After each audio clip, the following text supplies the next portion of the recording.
If one believes the words of Jesus concerning himself, he has everlasting life. He has eternal life. He passes from death unto life.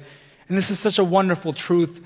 And I've been thinking about it for quite some time now. And I don't know if we're fully grasping the magnitude or the truthfulness of that claim there. We've passed currently from death to life right now. We don't have to wait for a certain moment in time where we will receive eternal life. I think people have this perception that when they go to heaven, then God will give them eternal life.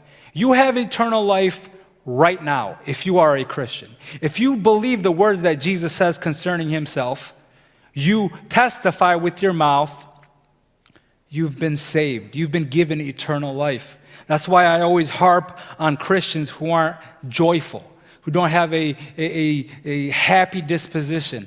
Why? Because if you truly have eternal life, for crying out loud, we should be the most happiest, jolliest, pleasant people in all the world.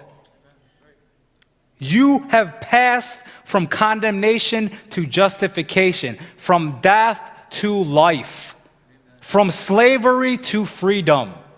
So we do masonry. We're doing heavy blocks. They weigh about 30 pounds, 40 pounds. And this electrician that we were working with, he's observing us and he's saying, "Hey, aren't you guys supposed to be miserable?" He's talking to me and Eric.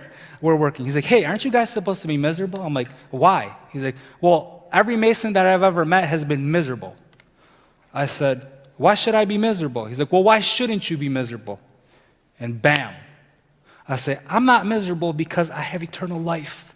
Do you understand what I'm talking about? This guy said, "Well, I've never heard that before." And you could preach the gospel. And we're preaching the gospel to this guy. Even such a miserable job as masonry. If anybody has any clue or conception of what that is, we can still be happy. We can still have joy in the worst conditions because we have Christ.